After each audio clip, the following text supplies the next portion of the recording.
इश्क की दीवानगी चैप्टर 13। जानवी राघव के सामने नम आंखों से खड़ी थी। उसकी आंखों में बेबसी साफ नजर आ रही थी, लेकिन राघव तो पागल हुआ जा रहा था। वो जानवी के पास आने लगा और उसके बहुत करीब आकर जानवी के चेहरे को देखने लगा। जानवी रोए जा रही थी। वो रोते हुए बोली, प्लीज़ सर, छोड़ दीजिए मुझे, प्लीज़ सर, मत कीजिए मेरे साथ ऐसा। लेकिन राघव को कोई फ़र्क नहीं पड़ रहा था। वो अपनी शर्ट की बटन खोलने लगा और जानवी ये देखकर खुद में सिमट गई। और फिर राघव जानवी के ओंठों के करीब जाने लगा और तभी जानवी के आंसू राघव के हाथों पर गिरे। तो राघव ने जानवी के चेहरे को ध्यान से देखा जिससे आंसू गिर रहे थे, और ये देखकर वो तड़प उठा और फिर उसने जानवी के गाल पर किस किया और वहाँ से चला गया। जानवी ने जब आंखें खोली तो राघव वहाँ नहीं था। वो दीवार से लगे हुए नीचे बैठकर रोने लगी। उसका मन कर रहा था कि वो जोर जोर से चिल्ला चिल्ला कर रोए, लेकिन वो ऐसा नहीं कर सकती थी। इधर राघव घर जाने के बजाय फार्म हाउस गया और वहाँ कुणाल से बोला, आइस बॉक्स लेकर आओ। कुणाल ये सुनकर थोड़ा परेशान हो गया और देवराज को कॉल किया। उधर से देवराज की आवाज़ आई तो कुणाल बोला, सर, राघव सर ने आइस बॉक्स मंगवाया है, उनकी तबीयत बिगड़ रही है। कुछ वक्त बाद कुणाल ने कॉल डिस्कनेक्ट किया और अपने आदमी को देखकर बोला, आउट हाउस से जितनी भी लड़कियां हैं जो राघव सर को देखने के लिए पागल हुई जा रही हैं, उन सबको राघव सर के रूम में ले जाओ। राघव ने रूम में जाकर शर्ट को निकालकर बेड पर फेंक दिया और वॉशरूम में जाकर शावर ऑन करके उसके नीचे खड़ा हो गया। राघव की आंखों में जानवी साफ दिख रही थी। वो बस जानवी को चाहता था, लेकिन जानवी उसे नहीं मिल रही थी। कुछ वक्त बाद जब राघव वॉशरूम से आया तो कुणाल अपने साथ सारी लड़कियों को लेकर आया, जिनमें सारी लड़कियों ने सिर्फ मिनी वन पीस ड्रेस पहन रखी थी। राघव ने एक नज़र लड़कियों पर डाली और कुणाल की तरफ देख के बोला, तुम्हें इन्हें क्यों लेकर आए हो? मैंने तुमसे आइस बॉक्स मंगाया था ना, वो लेकर आओ। कुणाल सर झुका के बोला, सर, देवराज सर ने कहा है कि आपको इनकी ज़रूरत है, आप जिसे चाहे आज रात के लिए रख सकते हैं। ये सब कब से पागल हुई हैं, आप प्लीज़ इन्हें भी मौका दें। और सारी लड़कियां राघव की तरफ आस भरी नज़रों से देख रही थी कि राघव उनके साथ रात बिताए। राघव की शर्टलेस बॉडी पर सबकी नज़रें अटक गई थी। राघव बोला, तुम्हें क्या लगता है कि मेरे अंदर की आग ऐसी लड़कियां बुझा सकती है? No, never. कुणाल बोला, सर, स्पेशली आपके लिए आई है। ये वो लड़कियां हैं जिनके बड़े लोग सपने देखते हैं लेकिन नहीं मिलती। देवराज सर ने इनसे आपके बारे में पूछा तो ये पागलों की तरह आई है। और तभी एक लड़की राघव के पास आकर राघव को सबके सामने किस करने वाली होती है, लेकिन राघव उसके बाल को पकड़कर रोक देता है। वो गुस्से में बोला, तुम्हारी हिम्मत कैसे हुई बिना परमिशन के राघव से रघुवंशी को टच करने की? वो लड़की बोली, एक बार मुझे ट्राई तो करो और फिर किसी और को टच भी नहीं करोगे, सिर्फ और सिर्फ मुझे ही चाहोगे। राघव ने लड़की को गुस्से में पुश किया और बोला, जिसमें तो क्या, मेरी आत्मा भी किसी और की है, और जब कोई और है तो तुम कैसे आ सकती हो? और एक बात और, अब मेरे करीब भी मत आना। मेरे ओठों पर जिसके ओठों की फीलिंग है, मैं उसे फील करना चाहता हूँ।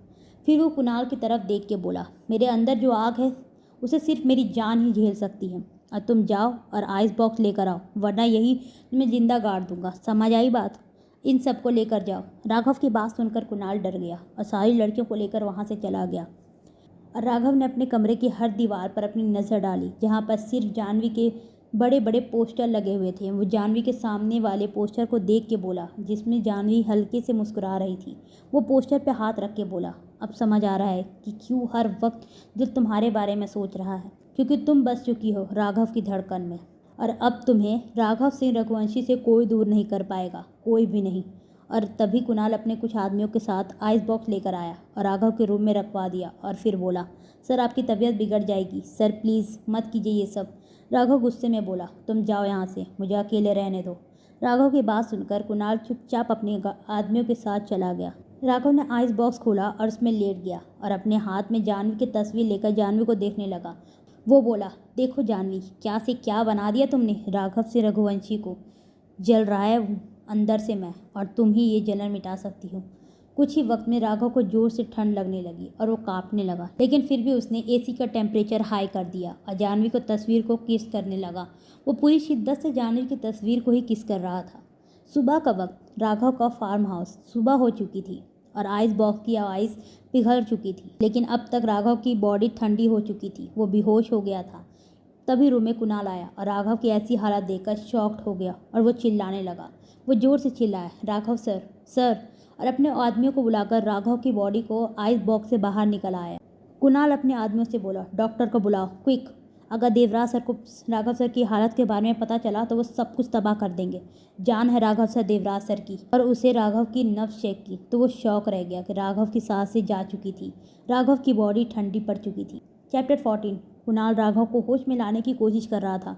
वो अपने आदमियों की तरफ देखकर बोला, जल्दी डॉक्टर को बुलाओ, सर की हालत बहुत ख़राब है।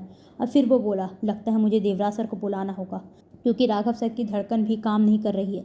जैसे उसने अपना फ़ोन उठाकर देवराज को कॉल करना चाहा, वैसे उसे राघव की आवाज़ सुनाई दी। राघव बेहोशी की हालत में बोल रहा था, जान please come to me, kiss on my lips, जान प्लीज़ डोंट गो। कुणाल बोला, मुझे पता है कि सर को क्या चाहिए। इतना बोलकर कुणाल ने अपने आदमियों से कहा, जल्दी राम मंदिर जाओ और जानवी को उठाकर लेकर आओ, क्योंकि राघव सर को जानवी चाहिए। एक बार जानवी को राघव सर के पास ले आए, फिर हमारा काम खत्म। कुणाल का आदेश सुनकर सारे आदमी जिप्सी में बैठकर राम मंदिर के लिए निकल जाते हैं। राम मंदिर।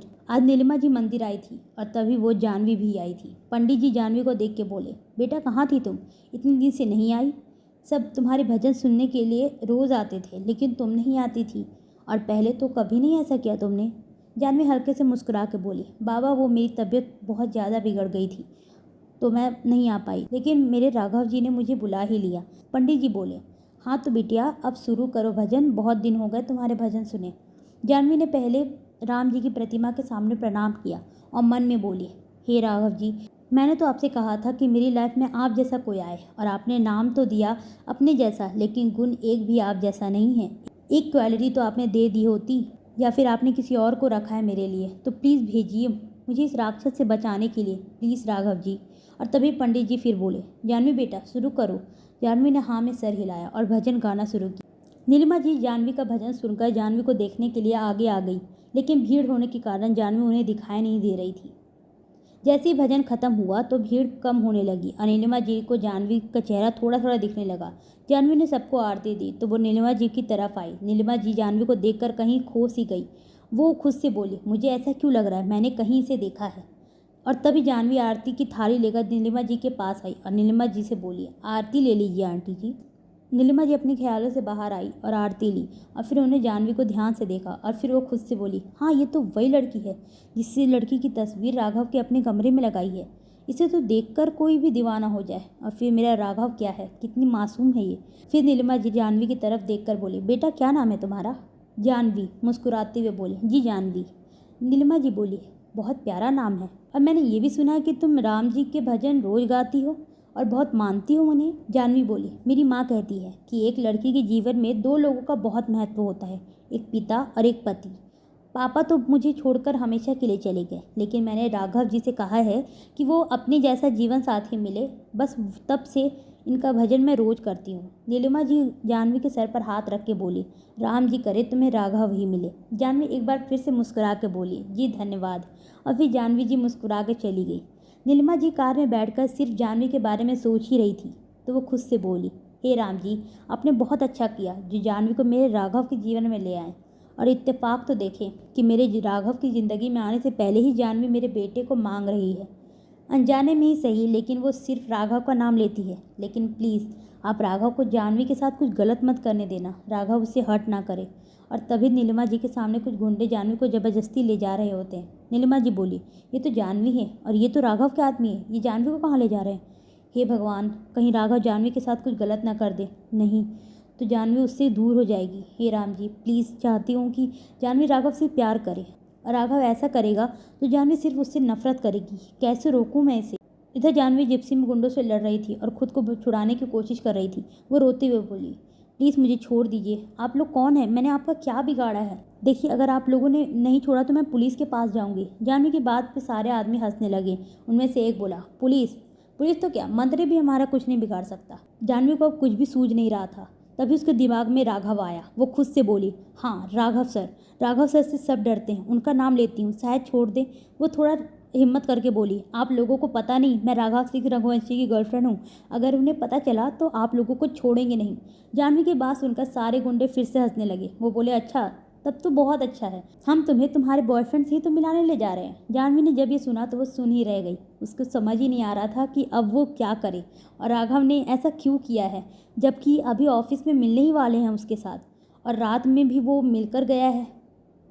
और यही सब सोचती हुई जानवी का गला सूखने लगा और तब तक जिप्सी भी रुक गई।